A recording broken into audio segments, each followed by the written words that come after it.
नमस्कार, सगरमाथा विशेषमा स्वागत छ। म केशव शर्मा। सर्वोच्चको फैसलापछि नेपाल कम्युनिस्ट पार्टी एमाले र माओवादी केन्द्र पूर्ववत अवस्थामा फर्किएसँगै नेपालको राजनीतिक कोर्स पनि फेरिएको छ। प्रतिनिधि सभा पुनर्स्थापित भएदेखि नै प्रधानमन्त्री ओलीको विकल्प खोजी भइरहेको छ। अहिलेको अवस्थामा प्रधानमन्त्री ओलीको विकल्पका लागि कांग्रेस, माओवादी केन्द्र र जसपा एकै ठाउँमा उभिनुपर्ने हुन्छ। संसदमा यी तीनै दल एक ठाउँमा उभिन सकेनन् भने नयाँ सरकार गठन हुन सक्दैन। नेपाली कांग्रेसका सभापति शेरबहादुर देउवाले सरकारमा पनि अविश्वासको प्रस्ताव पनि नल्याउने र सरकारमा सहभागी पनि नहुने बताएका छन्। उता जसपाले समेत नयाँ सरकार गठनको विषयमा निर्णय गर्न सकेको छैन। यस्तो अवस्थामा माओवादी केन्द्रले समेत सरकारलाई दिएको समर्थन फिर्ता गर्न सकेको छैन। समर्थन फिर्ता गर्दा नयाँ सरकार गठन पनि नहुने, प्रधानमन्त्रीले विश्वासको मत पनि नपाउने हुन सक्ने डर माओवादी केन्द्रलाई भएको देखिन्छ। संसद पुनर्स्थापनापछि नेपालको राजनीति सरल रेखामा जाला भन्ने अनुमान गरिएको भए पनि त्यसो हुन सकेको छैन। पुनर्स्थापित संसद प्रभावकारी हुन सकेको छैन। माओवादी केन्द्रका अध्यक्ष पुष्पकमल दाहालसँग माधव नेपाल समूहको सम्बन्ध अदालतले डिभोर्स गरिदिएपछि लगभग सत्ता र शक्ति दुवै गुमाइसकेका प्रधानमन्त्री ओली फेरि शक्तिशाली देखिएका छन्। यस्तो अवस्थामा हिजो मात्र माओवादी केन्द्रले अविश्वासको प्रस्ताव, समर्थन फिर्ता लगायत फागुन 23 को फैसलाको पुनरावलोकन कसरी गर्न सकिन्छ भन्ने विषयमा कानुन व्यवसायीहरूसँग छलफल गरेको छ। अहिलेको अवस्थामा संसदलाई कसरी प्रभावकारी बनाउने, वैकल्पिक सरकार निर्माण, सर्वोच्चको फैसलाको पुनरावलोकनको निर्णय लगायत अबको राजनीतिक निकास कसरी भन्ने विषयमा आज हामी कुराकानी गर्नेछौँ। हामीसँग कुराकानीका लागि नेपाल कम्युनिस्ट पार्टी माओवादी केन्द्रका नेता पूर्व मन्त्री वर्षमान पुन हामीसँग स्टुडियोमा हुनुहुन्छ। स्वागत छ कार्यक्रममा। धन्यवाद। यो संसद पुनर्स्थापित भएपछि यो राजनीति पनि सरल रेखामा जानेछ भन्ने अनुमान गरिएको थियो। संवैधानिक सङ्कट भयो भनिएको थियो, त्यो त पुनर्स्थापित भएपछि सचियो, तर सरल रेखामा जान सकेन है राजनीति। भने जस्तो सरल रेखामा गएको छैन। यद्यपि जानु पर्थ्यो। सरल रेखा भनेको प्रधानमन्त्रीले राजीनामा दिने, असंवैधानिक र अलोकतान्त्रिक हो भनेर आन्दोलन गरिरहेका दलहरू एक ठाउँ बसेर सरकारको विकल्प दिने, जसले 2 वर्ष विकास, समृद्धि, सुशासन, राजनीतिक स्थिरता या स्थायित्वको लागि काम गर्ने, त्यसै नियमित निर्वाचनमा जाने, नियमित जनमतमा जाने, यो एउटा सरल बाटो हुन्थ्यो। त्यो हुन सकेन। यसमा केही जटिलताहरू अवश्य पनि देखिएका छन्। यता संसद पनि चल्न सकिरहेको छैन। जसरी संसदले काम गर्नुपर्थ्यो, कुनै बेला 2 मिनटमा स्थगित भएको छ, कुनै बेला बहिष्कार भएको छ, कुनै बेला आधा घन्टा 1 घन्टा नपुगी नै सकिएको छ। संसदले पनि आफ्नो काम गर्न सकेन। संसदलाई प्रभावकारी बनाउने त सरकारले हो। प्रधानमन्त्रीले संसद पुनर्स्थापनापछि राजीनामा नदिनु भएपछि कमसेकम संसदलाई प्रभावकारी बनाउनु पर्थ्यो। त्यो पनि बनाउनु भएन। यसरी हेर्दा फेरि पुरानै ठाउँमा पुर्याउन खोजेको जस्तो देखिन्छ। त्यो चाहिँ राम्रो हुँदैन। यो भन्न खोजेको चाहिँ प्रभावकारी नहुँदा उहाँले जसरी व्याख्या गरिरहनु भएको थियो, संसद पुनर्स्थापनापछि अस्थिर हुनेछ राजनीति, संसदको किनबेच सुरु हुनेछ, त्यतैतर्फ लान खोज्नु भयो उहाँले भनेर सङ्केत गर्न खोज्नु भयो। त्यही नै उहाँले चाहिँ खास गरी निर्वाचनमा लाने एउटा चाहिँ अहिले भएका एजेन्डाहरूलाई पनि सकिन्छ भने पछि फर्काउने, सङ्घीयता, गणतन्त्र, धर्मनिरपेक्षता, समावेशिता जस्ता विषयहरू उहाँले पूर्ण रूपले स्वामित्व लिनुभएको छैन। त्यो विषयहरूबाट पनि पछि फर्किने कोही बाटोहरू हुन्छ कि त्यो कुरो उहाँले कोसिस गरिराख्नु भएको थियो। त्यही कोसिस स्वरूप प्रतिनिधि सभा विघटन गर्नुभयो र अहिले पनि संसदलाई प्रभावकारी नबनाउनुको अर्थ कहीँ न कहीँ त्यो मनसाय कि मैले त भनेकै थिएँ भन्ने, तर निर्वाचनतिर लाने, निर्वाचनपछि एउटा अस्थिरता हुन्छ, त्यो बिचमा पछि फर्किने बाटोहरू खोज्ने, त्यो नै उहाँको एउटा रोडम्याप जस्तो देखिन्छ। अब आलोचकहरूले के भन्छन् भने यो झेली खेल बनाउने बानी परेकाहरूले चाहिँ यो संसदीय लोकतन्त्र नै बदनाम पारे भनेर भन्छन्। त्यसमा प्रधानमन्त्री ओलीको मात्रै नाम आउँदैन होला। कसले के गर्नु पर्थ्यो यहाँबाट माथि उठ्नलाई? ओलीको मात्रै दोष छ त यसमा? अब यसमा अहिलेको हाम्रो संविधान लोकतान्त्रिक छ, समावेशी खालको छ, सहभागितामूलक खालको छ, यो राम्रो हो। तर यो अनुसारको पार्टी, यो अनुसारको नेतृत्वको संस्कार पनि हुनुपर्ने हुन्छ। अहिलेको हाम्रो निर्वाचन प्रणालीले सामान्यतया कुनै दलको पनि बहुमत आउँदैन। बहुमत नआउँदा के हुन्छ भन्दा स्वाभाविक रूपले तत्कालको एजेन्डा मिल्ने पार्टीहरू एक ठाउँ बसेर सरकार रन गर्ने हो। सके सरकार निर्वाचन अगाडि नै सरकारको खाका प्रस्तुत गर्ने हो, गठबन्धन बनाउने, जो हामीले हिजो माओवादी एमालेको रूपमा प्रस्तुत गऱ्यौँ त्यो हामीले टिकाउन सकेनौँ। प्रधानमन्त्रीको सोचका कारण, कार्यशैलीका कारण त्यो सम्भव भएन। अबका दिनमा पनि, अब 2 वर्ष या त्यसपछिका निर्वाचनमा पनि कुनै न कुनै खालको निर्वाचन अगाडि गठबन्धन या निर्वाचन पछिको गठबन्धन र त्यो गठबन्धनले पूर्ण समय जनमत अनुसारको काम गर्नुपर्ने हुन्छ। अन्यथा अहिले प्रधानमन्त्री र उहाँका समर्थकहरूले भने जस्तै हरेक वर्ष निर्वाचन हुन्छ। समानुपातिक समावेशी निर्वाचन प्रणाली छ, 40% त्यसरी आउँछ। प्रत्यक्ष निर्वाचनमा राम्रो पपुलर मत पाए पनि बहुमत पुग्दैन। त्यो अवस्थामा प्रधानमन्त्रीलाई असहयोग हुने, त्यसो या मन नपर्ने भन्ने आफूलाई लाग्ने बित्तिकै निर्वाचनमा जाने हुँदा यो अस्थिरताको दौर भइरहेछ। त्यसो हुँदा अहिलेको हाम्रो निर्वाचन प्रणालीले भन्ने कुरो र एउटा चाहिँ सहभागितामूलक खालको, समावेशी खालको एउटा राष्ट्रिय चरित्रबाट जानुपर्छ। नेतृत्वको शैली, कार्यशैली पनि त्यो खालको हुनुपर्छ। अरू राजनीतिक शक्तिहरूलाई पनि लिएर जाने र राष्ट्रिय एजेन्डा सेट गर्ने। त्यो एजेन्डामा सत्तारूढ दलहरू त हुन्छ, विपक्षलाई पनि एक लेभलको विश्वासमा लिने र राष्ट्रिय शक्तिहरूलाई पनि त्यो वरिपरि गोलबन्द गर्ने। कि राष्ट्रिय शक्ति भनेको मिडिया हुन्छ, त्यहाँ नागरिक समाज, बुद्धिजीवीहरू, राज्यका अन्य अङ्गहरूलाई पनि विश्वासमा लिएर काम गर्ने अहिलेको हाम्रो संविधानको व्यवस्था हो। यसको मूल स्पिरिट यो अनुसार नजाना फेरि चाहिँ अस्थिरता भइरहेछ। यो कुरो चिन्ताको विषय हो। गहिरो रूपले यसमा प्रधानमन्त्रीजीले आत्मसमीक्षा गर्नै पर्छ। अरू नेताहरू, पार्टीहरूले पनि तपाईँले झेली भन्नुभयो, ठ्याक्कै त्यही शब्द भन्दा पनि खुट्टा तानातान जस्तो हुने, एकले अर्कोलाई चाहिँ हलो अड्काउने र गोरु चुट्ने जस्तो प्रवृत्ति देखाउने, एकछिन एउटालाई हेर्दा त्यसै देखिन् जस्तो, तर अन्ततः देश नै असफल हुन्छ। र अहिले यसमा प्रधानमन्त्रीले कार्यशैली सुधार गर्नुपर्ने हुन्छ। कार्यशैली सुधार गर्ने भने कि अहिले चाहिँ जस्तो नैतिकताका आधारमा राजीनामा दिनुपर्छ भनिरहेछन् कतिपय नेताहरूले, त्यस्तै तपाईँको पनि धारणा त्यस्तै हो? होइन, यसमा दिनुपर्छ र यसलाई सहज ढङ्गले अगाडि बढ्न दिनुपर्छ? होइन, एउटा कुरा संसदलाई प्रभावकारी बनाउनुपर्छ। मैले हिजो यसो भनेको थियो, जनताले दबाब दियो, न्यायालयले संविधानको भावना अनुसार, अक्षर अनुसार फैसला गर्यो, यसैले म यो मान्दैन, यसलाई असफल बनाउँछु र मलाई सिद्ध के गर्छु भने मैले भनेकै थिएको भन्ने कुरो पुर्याउँछु भन्ने जस्तो गरेर भएन। उहाँले एउटा विचार गर्नुभयो, तर संविधानसँग मिलेन, जनताले पनि त्यसलाई स्वीकार गरेन, राजनीतिक दलहरूले पनि स्वीकार नगरिसकेपछि त्यो त पुनर्स्थापना भयो। पुनर्स्थापनाको कुरोलाई मानेर चल्नुपर्छ, संसद प्रभावकारी बनाउनुपर्छ एकातिर, अर्कोतिर मार्ग प्रशस्त गर्नुपर्छ वा उहाँले आफ्नो कम्फर्टेबल मेजोरिटी जुटाउनुपर्छ। हामी त भनिसकेका छौँ, सार्वजनिक रूपले पनि भनेका छौँ, कुनै न कुनै रूपले, व्यक्तिगत रूपले पनि भनेका छौँ, तपाईँ आफ्नो बहुमत जुटाउनुहोस् अब कि छोड्नुहोस्, राम्रो त्यो हो। तपाईँले त 2 वर्ष अगावै यो संसद त मारिसक्नु, प्रतिनिधि सभा मरिसक्यो, तपाईँलाई त्यहाँ बहुमत देखाउने, बहुमतको अभ्यास गर्ने, विश्वासको मत लिने या अविश्वास फेस गर्ने यो रहँदैन। नैतिक ग्राउन्ड, धरातल केही पनि रहेन। छोड्नुहोस्। नछोड्दा के गर्नुहोस् भने बहुमत जुटाउनुहोस्। अब माओवादी केन्द्र तपाईँसँग रहेन। प्राविधिक रूपले, कानुनी रूपले माओवादी केन्द्र 3 वर्षसँगै बस्यो। निर्वाचन अगाडि चाहिँ हामी 5 वर्ष सरकार चलाउँछौँ भने मत माग्यो। नैतिक दबावमा अवश्य पनि छौँ हामी, तर यथार्थ कुरा के हो भने उहाँसँग हामी मिलेन, हाम्रो कुरो नमिलेपछि हामी उहाँलाई छोडिसक्यौँ। तर मैले अझ स्पष्ट गर्छु, त्यो भइसकेपछि हामीले ठ्याक्कै फिर्ता लिन चाहिँ एउटा फेरि सरकार बन्न नसक्ने, उहाँले पनि बहुमत जुटाउन नसक्ने, त्यस्तो माओवादी कारणले राजनीतिक अस्थिरता भयो भन्ने आरोप हामीलाई नआओस्, यसमा हामी सतर्क छौँ।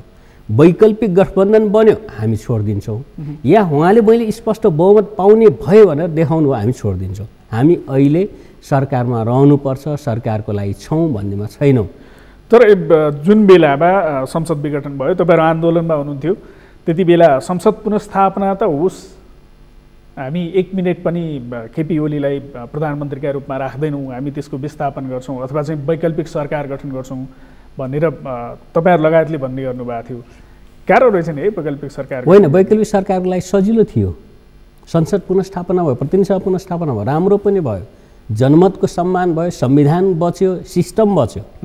नत्र हामी संविधान कार्यान्वयन भएको पहिलो निर्वाचनमै जसरी 47 सालको संविधान 51 को मध्यावधि निर्वाचनबाटै त्यो चाहिँ एक खालको असफलतातिर गयो, ठ्याक्कै त्यो अवस्था आइसकेको थियो, त्यो रोकियो। राम्रो कुरो र राम्रो के कम्फोर्टेबल अवस्था थियो भने त्यतिखेर नेकपाको मूल हिस्सा हामीसँग थियो।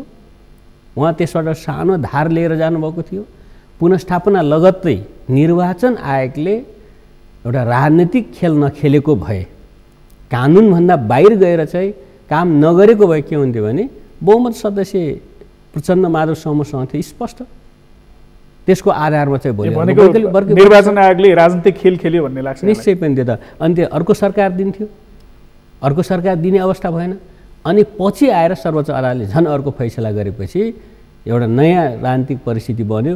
अनि सरकार हाम्रो प्राथमिकतामा रहने अवस्था पनि भएन। किन? 3 वर्ष अगाडि दराजमा राखिसकेको, लाइब्रेरीमा राखिसकेको माओवादी केन्द्रको विधान खोज्नुपर्ने, सङ्गठन खोज्नुपर्ने, फाइल खोज्नुपर्ने, त्यसका जनवरी सङ्गठन, भातृ सङ्गठन, पेसा सङ्गठन, आफ्ना सदस्य खोज, त्यसलाई फेरि बिउटाएर सङ्गठन गर्दा हामी यो 10-15 दिन अझै पनि हामी यसमा व्यस्त छौँ। अझै पनि तर अब जस्तो वैकल्पिक सरकारै गठन गर्न पनि अहिले चाहिँ 138 पुर्याउनलाई तपाईँहरू नेपाली कङ्ग्रेस र जसपा नमिलिकन वैकल्पिक सरकार गठन हुन सक्दैन। अब तपाईँहरू तिनै दल एक अर्काको जोखाना हेर्दै बस्नु भएको छ। जस्तो तपाईँहरूले समर्थन फिर्ता लिँदा झन् समस्या पर्छ कि भन्ने भय तपाईँहरूलाई छ। जसपा र नेपाली कङ्ग्रेसले अहिले दिएको समर्थन त फिर्ता ल्याएको छैन। कसरी चाहिँ एक भएर अगाडि जाने, अथवा उता जसपाले अर्को खालको उता प्रधानमन्त्री ओलीसँग पनि बार्गेनिङ चलिरहेछ। यसो हुँदा त वैकल्पिक सरकार गठन होला सहजै भनेर अनुमान गर्न त नसकेला नि, होइन? होइन, गणितीय रूपमा जसपाको एउटा टिमले प्रधानमन्त्रीलाई समर्थन गर्यो भने हाम्रो आपत्ति छैन। कमसेकम सरकार त हुन्छ, त्यसबारेमा हाम्रा धारणा छन्। फेरि हामी धारणा बनाउँछौँ। हामी त 2 वर्ष संसद चल्नु पऱ्यो भन्ने नै हो, संविधान अनुसार काम हुनु पऱ्यो भन्ने, त्यो अनुसार नैतिक धरातल त छैन प्रधानमन्त्री। तर गणितीय रूपले सङ्ख्या पुर्याउनु भने हामी त्यसै दिन छोड्छौँ, हामी त्यसलाई स्वागत नै गर्छौँ। त्यस सम्बन्धी हाम्रो धारणा होलान्, हाम्रो सङ्घर्ष होलान्, हाम्रा भनाइ होलान्, एउटा कुरा।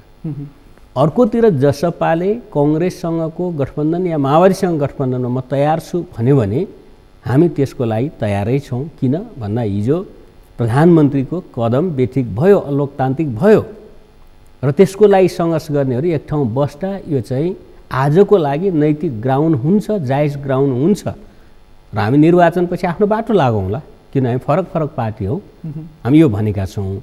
तर यो दुईटै अवस्था नहुने। कङ्ग्रेस पनि, किनभने हामी 5 वर्षको लागि सरकारको लागि मत मागेका थियौँ, हामी त्यहाँ थियौँ, आज पनि कानुन रूपले त्यहाँ छौँ। कङ्ग्रेस वेटिङ गभर्मेन्टको रूपमा, वेटिङ प्राइम मिनिस्टरको रूपमा अपोजिसनमा थियो। सत्तारूढ पार्टी असफल भएपछि स्वतः कङ्ग्रेसकोमा जाने, कङ्ग्रेसले पहल गर्नुपर्ने हो, पहल गरिराखेको छ। तर चाहिँ कङ्ग्रेस यो त दुई खालको होला नि। जस्तो नेतृत्वकै सन्दर्भमा पनि नेपाली कङ्ग्रेस अर्काको बुइ चढेर हामी सरकारमा जाँदैनौँ भन्ने, जसपाले त्यही भन्ने, अथवा यी मागहरू पुरा गर्ने जुन मागहरू राख्नु भएको छ। तपाईँहरू तिनटै दल मिलेर सरकार गठन गर्दा पनि जुन मागहरूको उठान गर्नुभएको छ उहाँहरूले, ती मागहरू पुरा गर्ने सक्ने देखिँदैन। किनकि यो नेकपा एमाले बाहिर रहेर ती मागहरू पुरा हुन सक्दैन। त्यसो हुँदा त सरकार गठनको सम्भावना अझ कमजोर भयो कि भन्ने खोजेँ मैले चाहिँ। होइन, सरकार गठनको अहिले कङ्ग्रेससँग जसपासँग जति कुरो भयो, उहाँहरू चाहिँ प्रधानमन्त्री पोजिसन सही होइन, हामी त्यसको लागि आन्दोलन गर्नेहरू एक ठाउँ बस्नुपर्छ र हामी अलि यस सन्दर्भमा आजको लाइक माइन्डेड शक्ति हौँ भन्नेमा उहाँहरू स्पष्ट हुनुहुन्छ। तर मैले अघि बताएँ कि हामी आफ्नो पार्टी काममा अलि व्यस्त भयौँ, कङ्ग्रेस महाधिवेशन काममा बिजी छ र जनता समाजवादी पनि आफ्नो अलिअलि भित्र चाहिँ सरकार समर्थन विरोध के गर्ने भन्ने अलिअलि छलफल यो भएको हुनाले हामी केही दिनमै, हिजो मात्रै हाम्रो स्थायी कमिटीले के निर्णय गरेका छौँ भने हामी पुनरावलोकन गर्छौँ। किनभने यो अदालतको पछिल्लो फैसला सरकारको सन्दर्भमा भन्दा पनि अलि बढी चाहिँ पुनरावलोकनका कुरा उठाएको थियो। पुनरावलोकनमा हामी जाँदैछौँ, निर्णय गरिसकेका छौँ हामी, त्यसो डकुमेन्टहरू तयार हुँदैछ एकातिर। भनेको छुट्टिन बन्द थिएन, अदालतले छुटाइदियो भन्ने हो। छुट्टिने भन्दा नेपाल कम्युनिस्ट पार्टी नेकपा त राजनीतिक रूपले 3 वर्षदेखि गठन भएर सञ्चालन हुँदै आएको सङ्गठन पार्टी हो नि त। अदालतको फैसलाले छुट्टिनुको त होइन, पार्टी बनाउने अदालतले होइन। नाम जुड्यो अर्को नाम लिएर आउनु भन्नेसम्म मान्न सकिन्थ्यो, तर पार्टी नै तिमीहरू अलग ठाउँमा पुग्यो भन्नु त्यो चाहिँ न्यायोचित भएन, मागदाबी थिएन भन्ने कुरो हाम्रो कुरो, त्यो हामी जान्छौँ सिधै। अनि पार्टी कामहरू हामी पार्टी अलिक व्यवस्थित गर्छौँ। अनि कङ्ग्रेसको पनि महाधिवेशनबाट अलिकति समय निकालेर हामी राजनीतिक गठबन्धनबारे कुरो गर्छौँ र स्पष्ट एउटा खाका हामी बनाउँछौँ र बढी सम्भावना कङ्ग्रेसको नेतृत्वमा नयाँ सरकार बन्ने सम्भावनाहरू देखिरहेको छ। तर जुन हामी पुनरावलोकनमा जान्छौँ भनेर भन्नुभयो नि, अहिले जुन छुट्याइदियो अदालतले अथवा तपाईँहरू माओवादी केन्द्र र उहाँहरू एमाले भएर जाँदा जुन नेकपाभित्र देखिएको किचलो थियो नि, त्यो त अहिले सरेर गयो। जस्तो माओवादी केन्द्रलाई सङ्गठन बनाउने, भोलि चाहिँ जितेर आएर नयाँ सरकार गठन गर्ने प्रशस्त सम्भावना हुँदाहुँदै पनि त्यतातिरको जानुपर्छ भनेर, जस्तो नेकपा एमालेभित्र माधव नेपाल लगायतको समूह को आन्तरिक किचलो चलिरहेछ, उहाँहरूले नचाहेर पनि एमालेमा जानु परिरहेछ। यो अवस्थामा उहाँहरू फेरि फर्केर आउनुहुन्छ भनेर उहाँहरूलाई स्वागत गर्नलाई हो कि होइन? नेकपा भने त प्रचण्ड माधव नेपाल समूह नै त्यहाँ मुख्य र प्रभावी थियो, मूलधार थियो। त्यो नै नेकपाको रूपमा थियो। अल्पमतको रूपमा ओलीजी हुनुहुन्थ्यो। ओलीजीले पनि अर्को पार्टी बनाउनु होला, त्यो नेकपा एमाले चलाउनु होला या अर्को कुनै।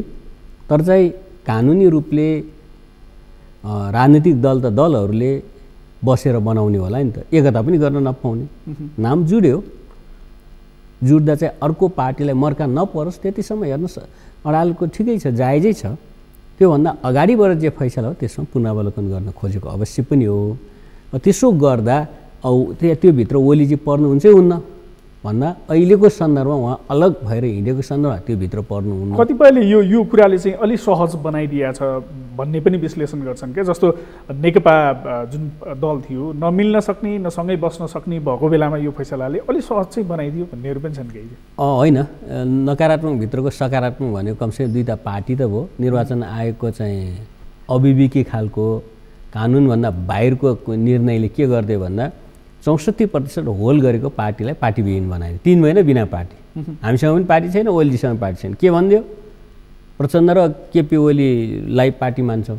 प्रचण्ड र केपी ओली दुईवटा ग्रुपमा लगाइसक्नुभयो भन्दा दल सम्बन्धी दल सम्बन्धी ऐनले के भन्छ भने कुनै दलमा विवाद आयो भने केन्द्रीय कमिटीको बहुमत जोसँग हुन्छ त्यो चाहिँ आधिकारिक हुन्छ। अर्को पक्षको 40% पुग्यो भने अर्को दल गठन गर्न दिइन्छ। एकदम प्रष्टै अक्षर, स्पिरिट पनि हेर्नुपर्ने, भावना पनि हेर्नुपर्ने।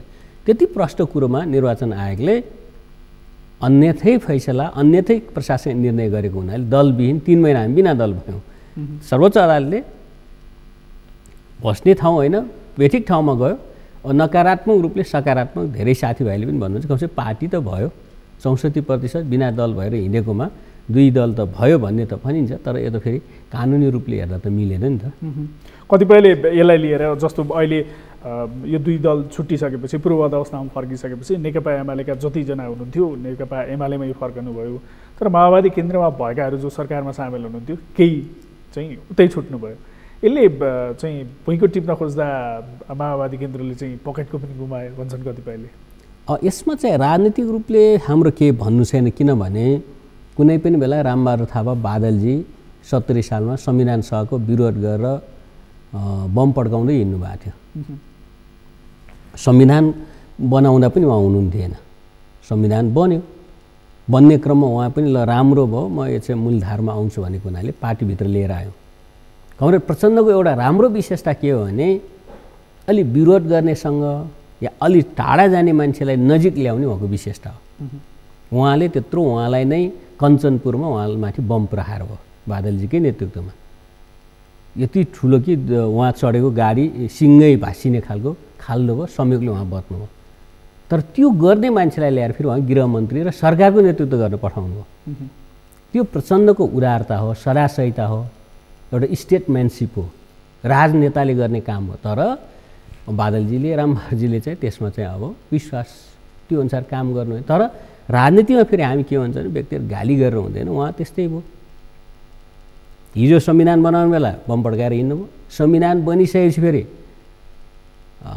प्रचण्डसँग आउनु, प्रचण्डले खटाएको ठाउँमा त फेरि अर्कोसँग हिँड्नु भन्दा 40 वर्षसँगै बस्यो प्रचण्डसँग नरहने मान्छे अनि ओलीसँग त रहने कुरो त हुँदैन। ओलीजीलाई अहिले उपयोग गर्नुभयो, पावर खोज्नुभयो, गृहमन्त्री हुनु, गृहमन्त्री छोड्न सक्नुहुने जस्तो देखिन्छ। तर एउटा नेताले अब आफ्नो निर्णय गरे त्यसलाई फेरि हामी उहाँले त जनतालाई जवाफ दिनुपर्छ, कार्यकर्ताले दिनुपर्छ, दुनियाँले पनि त हेरिरहेको छ नि उहाँलाई।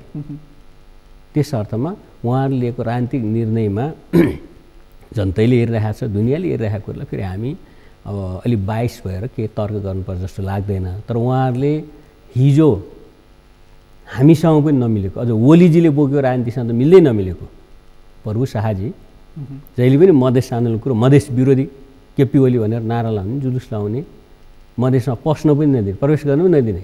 तर अहिले त्यो क्याबिनेटमा बस्दा कसरी कम्फर्टेबल फिल गर्नुभयो त्यो त भोलि उहाँको आफ्नो मतदातालाई भन्नु पर्ला नि। हामी त खुला राजनीतिमा छौँ। त्यो हुँदा यसलाई फेरि हामी राजनीतिक रूपले लिएको निर्णयलाई अन्यथा भन्दा पनि जनतालाई ल हेर्नुहोस् उहाँहरूको राजनीतिक चाहिँ अडानहरू हिजो के थियो, आज के थियो, के गर्दै हुन्छ भन्छौँ हामी। त्योभन्दा बढी त के भन्ने कुरो हो।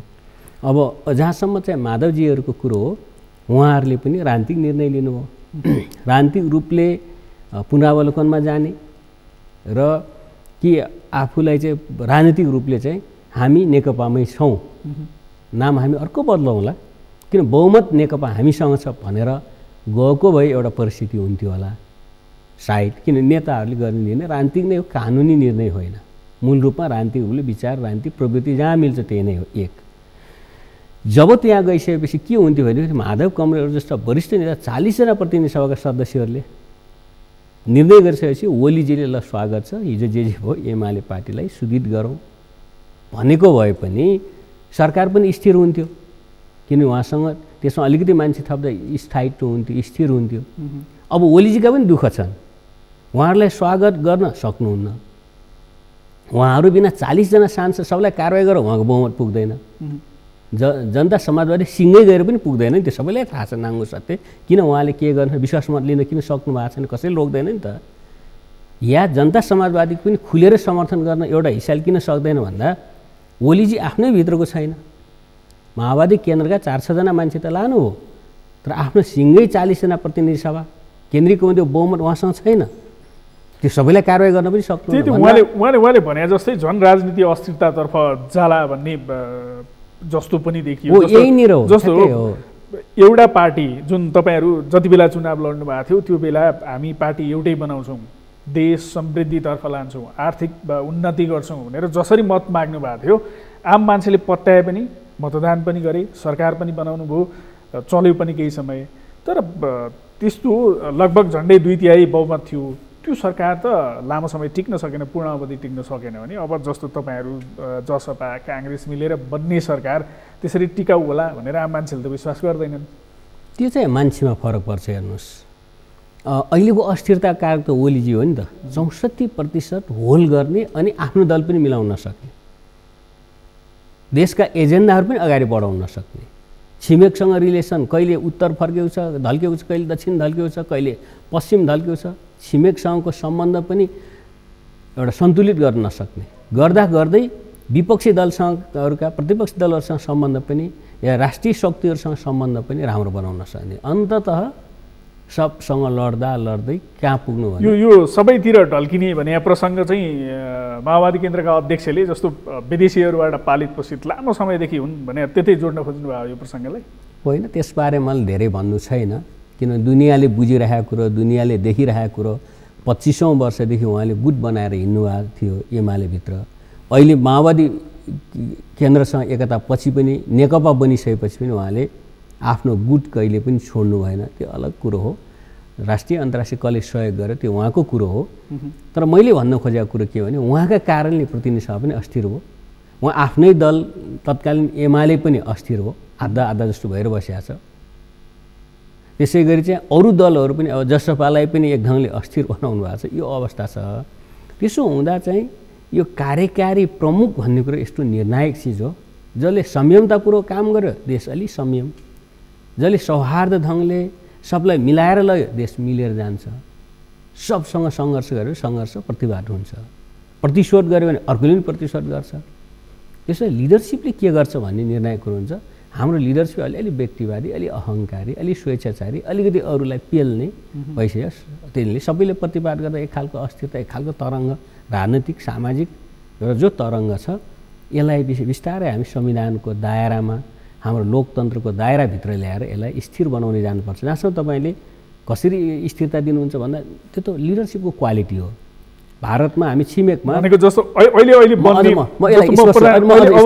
प्रधानमन्त्रीको केही नाम जस्तो नेपाली कङ्ग्रेसबाटै बन्नुभयो भने शेरबहादुर देउबा, माओवादी केन्द्रबाट बन्नुभयो भने पुष्पकमल दाहाल अथवा जसपाबाट बाबुराम भट्टराई लगायतका नेताहरू जो पहिले प्रधानमन्त्री बनिसक्नु भयो, उहाँको कार्यकाल पनि आम मान्छेले हेरिसकेका छन्। त्यसकारण अझै विश्वास गर्दैनन् मान्छेहरू। होइन, जस्तै नेपालमै हेर्नुभयो भने माधव नेपालजीले 13 पार्टी मिलाएर 22 महिना सरकार चलाउनु। बाबुराम भट्टराईजीले सुरुमा 9 पछि 16 पार्टी को गठबन्धन बनाएर उहाँले 18 महिना सरकार चलाउनु, एकदम सङ्क्रमणको बेला पनि। कमरेड प्रचण्डले कङ्ग्रेससँग गठबन्धन गरेर उहाँले 10, शेरबहादुरजीले 10 गरेर 2 वर्ष, संविधान निर्माणपछिको 2 वर्ष संविधान कार्यान्वयन त कमरेड प्रचण्ड र शेरबहादुर देउवाले गर्नुभयो नि त। मधेस आन्दोलनमा थियो, संविधान कार्यान्वयनको अवस्था थिएन, ओलीजी सरकार हुन्थ्यो, यस्तै अहङ्कार देखाइराख्नु भएको थियो, सबलाई लल्काइराख्नु भएको थियो। प्रचण्ड कमल नेतृत्वले स्थानीय चुनावमा देशलाई लानुभयो, पछि सङ्घीय र प्रादेशिक चुनावमा गयो। 2 वर्षदेखि नै हाम्रो आफ्नै प्र्याक्टिस छ, सकिन्छ। लिडरसिपले सम्हाल्यो भने आगो बलिरहेको मधेसलाई पनि चुनावमा लिएर आएको। संविधान कार्यान्वयन त्यतिखेर 3 देखि 6 महिना यो संविधान पुनर्लेखन हुन्छ भनिन्थ्यो, त्यो भएन। छिमेकमै पनि पीवी नरसिंह रावदेखि मनमोहनसम्मले 5 वर्ष गठबन्धन सरकार चलाएको छ। भन्दा हाम्रो निर्वाचन प्रणालीले गठबन्धनमा सहभागितामूलक, समावेशी खालको, अरूलाई पनि विश्वास लिएर सरकार चलाऊ है भन्ने खालको छ। भन्दा हाम्रो प्रधानमन्त्री चाहिँ आफूसँग 2/3 मेजोरिटी हुँदा पनि चलाउन सक्नु भएन। भन्दा त यो कुरोले हामीले के शिक्षा दिएको छ भने यो त ओलीजीको प्रवृत्ति हो।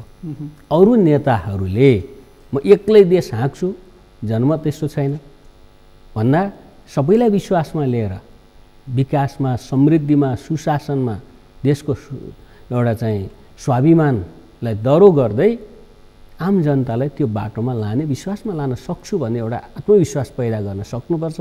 देश अगाडि बढ्छ, सम्भव छ। जस्तो यो तपाईँहरूले नामका सन्दर्भमा पनि जस्तो पहिले माओवादीबाटै जनयुद्ध लड्नुभयो, त्यसपछि नेकपा बनाउनु भयो, अहिले नेकपाबाट अदालतले नेकपा माओवादी केन्द्र र एमाले छुट्याइदियो, फेरि नाम परिवर्तन गर्न खोज्नुभयो। त्यो जनयुद्ध लडेको माओवाद भारी हुन थाल्यो अथवा यसको फरक कारण छ? अब खास गरी 7 सालको आन्दोलनले कङ्ग्रेस परिचित छ। जुनसुकै ठाउँमा कङ्ग्रेसका नेताहरू पुग्दा पनि कङ्ग्रेसै मान्छ। विजय गच्छेदारजी कुनै बेला चाहिँ मधेसवादी पार्टीमा हुनुहुन्थ्यो तर कङ्ग्रेसको रूपमा मान्थ्यो अरू कोही नेताहरू। अहिले डाक्टर बाबुराम भट्टराई जसपा हुनुहुन्छ, मान्छेले माओवादी नेता बाबुराम भन्छ। भनाइ मतलब माओवादी मुभमेन्ट एउटा ब्रान्ड। त्यसै झापा आन्दोलन एमाले बन्यो, एमालेका नेताहरू चाहिँ सिपी मैनालीको रूपमा, अरू कुनै रूपमा, अशोक राईकोजीको रूपमा गरे एमालेको रूपमा चिन्छ मान्छेले। अहिले अर्को ठाउँमा हुनुहुन्छ, अन्यथा अर्थ नलागोस् भने जस्तै हामीलाई हाम्रो मुभमेन्ट, हाम्रो ग्राउन्डलाई कसैले पनि भुल्दैन, हामीले भुल्ने कुरो पनि भएन त्यो एउटा। तर आजको सन्दर्भ भनेर के भने वामपन्थीहरूको, कम्युनिस्टहरूको एउटा एकता, एउटा शक्ति हो नि त। त्यस अर्थमा हामी 3 वर्ष पहिले नै माओवादी छोडिसकेका थियौँ र हामी बृहत्तर कम्युनिस्ट एकतालाई नेकपा बनाएका थियौँ।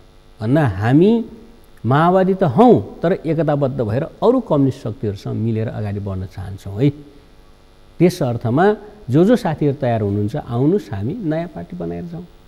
हामी त्यसलाई ओपन छ भने कल गरेको अहिले आजै भोलि नाम बदल्दैन, बदल्न जरुरी छैन, भेला होला सबै आउँछन् भन्ने विश्वासका आधारमा यो नाम बदल्न आउनुहुन्छ, आउनु पनि पर्छ। र हामी यो बिचमा 3 वर्षका नेकपाले गरेका चाहिँ सबै कामका जस अब्जस, यसका स्वामित्व हामी लिन्छौँ। ओलीजी त एमालेतिर फर्किनु भयो, हामी माओवादीतिर फर्किनु, हामी नेकपा नेपाली कम्युनिस्ट। यही सहकार्यका सन्दर्भमा जुन अन्तिम बैठक थियो अदालतको आदेशपछि नेकपाको, दाहाल नेपाल समूह भनौँ त्यति बेला नयाँ सिराबाट सहकार्य भन्नुभएको थियो। यो नयाँ सिराबाट सहकार्य भने चाहिँ कस्तो सहकार्य भन्नाले कुन सन्दर्भमा? यो पार्टी एकता सन्दर्भमा जसरी छुट्याइदियो तपाईँहरू एकै ठाउँमा हुँदा त्यतिखेर हामी चाहिँ त्यो एउटा समूह थियो, त्यो समूह पनि छुटिएर एमालेमा जानुपर्ने सन्दर्भमा चाहिँ नयाँ सिराबाट सहकार्य गर्छौँ। होइन त्यसो भनेको मतलब हामी कम्युनिस्ट आन्दोलन एक गर्नुपर्छ। यसमा हामी जहाँ जुन अवस्थामा भए पनि हाम्रो प्रतिबद्धता हो। यो देशको पुँजीवादीकरण हुँदै गर्दा, औद्योगिकरण हुँदै गर्दा, व्यवसायीकरण हुँदै गर्दा समाज अगाडि बढ्दै जाँदा स्वाभाविक रूपले एउटा प्रगतिशील क्रान्तिकारी पार्टी हुन्छ, अर्को यथास्थितिवादी खालको पार्टी हुन्छ, सामान्यतः मध्यवर्ती पार्टीहरू पनि हुन्छन्, यतातिर जान्छ। त्यस अर्थमा हामी समाजवादतिर जाने भनिसकेपछि तत्कालीन माओवादी केन्द्रले पनि एमाले पनि एउटै राजनीतिक कार्यदिशा भएपछि पार्टीहरू एकै ठाउँ आउँछन्। बाटो के? निर्वाचनको माध्यम, शान्तिपूर्ण प्रतिस्पर्धा माध्यम, बहुदलीय प्रतिस्पर्धाको माध्यम, मानवाधिकारको कुरा, आवधिक निर्वाचनको कुरा, संविधानको सर्वोच्चताको कुरा, लोकतान्त्रिक व्यवस्थाको कुरा, यो भइसकेपछि किन अलग अलग चुलो? लक्ष्य कहाँ जाने? समाजवादतिर। बाटो के? निर्वाचन। अरू के हो भने जनताको सेवा गर्दै जनताबाट अनुमोदित हुँदै अगाडि बढ्ने, जनता विश्वास भनेपछि एकै ठाउँ आउनुपर्छ भन्ने हिजो पनि हो, आज पनि हो। अलग अलग ठाउँमा भए पनि त्यसको लागि प्रयत्न गर्ने एमाले माओवादी केन्द्र भए पनि भन्ने हाम्रो बुझाइ हो। र आज माधव कमरेडहरू त्यही हुनुहुन्छ, हामी त्यही छौँ। ओलीजी बाहेक ओलीजीसँग भएको थुप्रै साथीहरू पनि एकताबद्ध त हुनुपर्छ है। अलग अलग चुलो पकाएर त्यो राम्रो हुँदैन। डेमोक्रेटिक भन्ने फोर्सहरू, खासै प्रजातन्त्रवादी भन्ने शक्तिहरू पनि अन्ततः ध्रुवीकरण हुन्छ, भइरहेको पनि छ। त्यो समयको माग हो। त्यस अर्थमा वामपन्थी शक्तिहरू पनि ध्रुवीकरण हुन्छ, हुनुपर्छ भन्ने हाम्रो सन्दर्भ। हस्, यहाँसम्म आएर हामीलाई समय दिनुभयो, यसलाई धेरै धेरै धन्यवाद। धन्यवाद छ। उहाँ हुनुहुन्थ्यो नेकपा माओवादी केन्द्रका नेता वर्षमान पुन हामीसँग कुराकानी गर्नुहुँदै। आजका लागि सगरमाथा विशेषको समय सकिएको छ। म केशव शर्मा बिदा हुन्छु। सगरमाथा टेलिभिजन हेर्दै गर्नुहोला। नमस्कार।